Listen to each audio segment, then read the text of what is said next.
Welcome to the Monika story telling. आज की कहानी का नाम है खोया हुआ गांव, मायावी गांव सुहाना। सुहाना जंगल के बीच बसा एक छोटा सा गांव था जहां कभी कुछ खास नहीं होता था।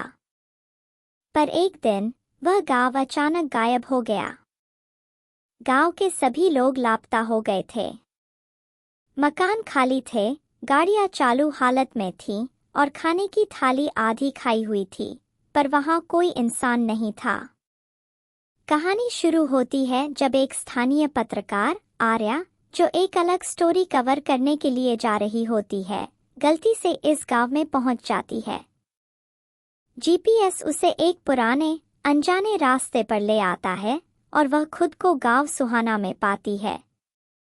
गांव में गहरी शांति फैली होती है, पर ऐसा लगता है जैसे लोग अभी कुछ ही समय पहले वहां थे। आर्या को यह सब अजीब लगता है, पर पहले तो वह इसे इतना गंभीर नहीं लेती। लेकिन जब उसे यह महसूस होता है कि उसके मैसेज नहीं जा रहे, उसकी कार स्टार्ट नहीं हो रही और उसका जीपीएस गांव को कहीं दिखा ही नहीं रहा, तब उसकी बेचैनी बढ़ने लगती है।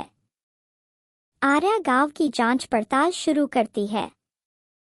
उसे कुछ अजीब बातें दिखने लगती हैं। एक खुली डायरी जिसमें लिखा था कि गांव में एक अजीब धुंध आई थी।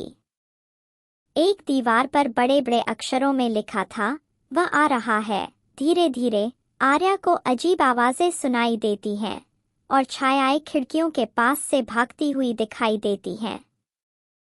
गांव के लाइब्रेरी के तहखाने में उसे कुछ पुराने दस्तावेज मिलते हैं जो बताते हैं कि सुहाना गांव पहले भी कई बार गायब हो चुका है। यह सैकड़ों सालों से हो रहा है। यह गांव कभी कभी फिर से कहीं और प्रकट होता है और इसके निवासी इस बात से पूरी तरह अनजान होते हैं कि उन्होंने समय खो दिया है। जो भी इस गांव में आ जाता है वह कभी लौटकर नहीं जाता।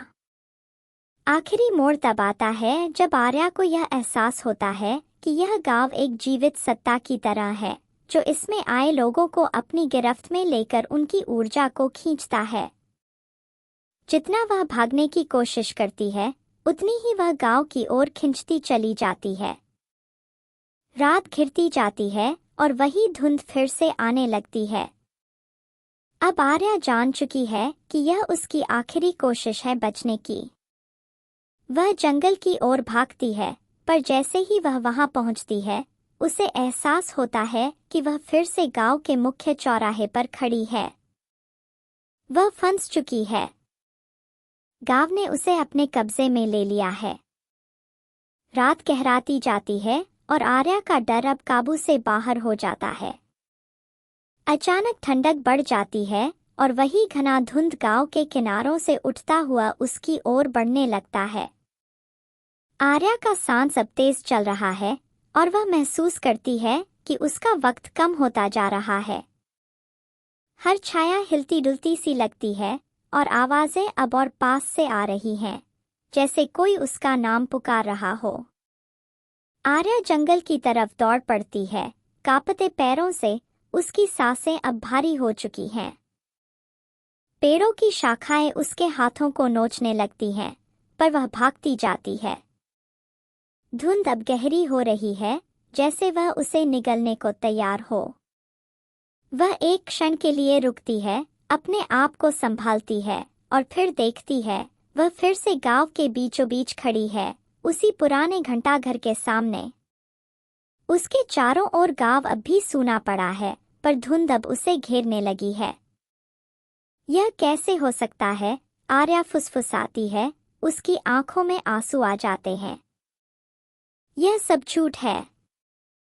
वह फिर भागने की कोशिश करती है, दूसरी दिशा में दौड़ती है, गलियों में चक्कर काटती है, पर हर बार वह उसी जगह पहुंच जाती है।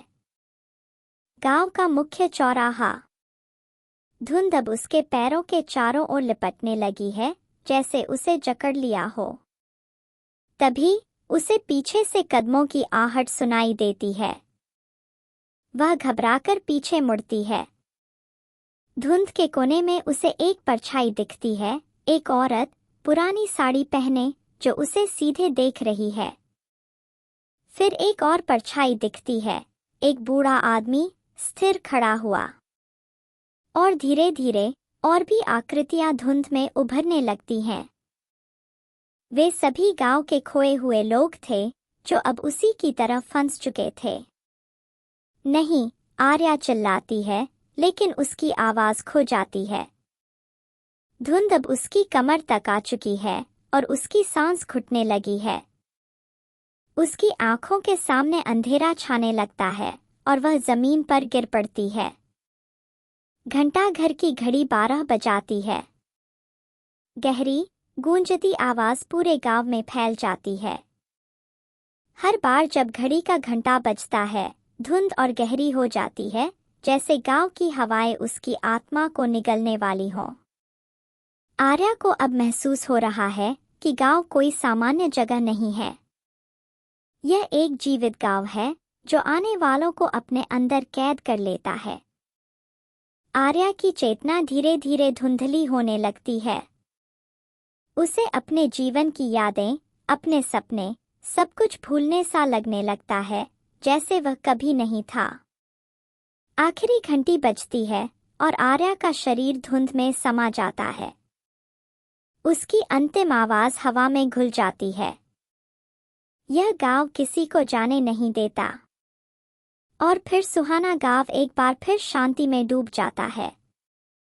धुंध हटती है, गलियां फिर से सूनी हो जाती हैं, जैसे कुछ हुआ ही न हो। दूर कहीं घंटाघर की घड़ी धीमे धीमे टिक टिक करती रहती है। ये पार्ट अच्छा लगा तो कमेंट में बताओ। नेक्स्ट पार्ट के लिए लाइक करें, सब्सक्राइब करें Monika story telling. Thank you.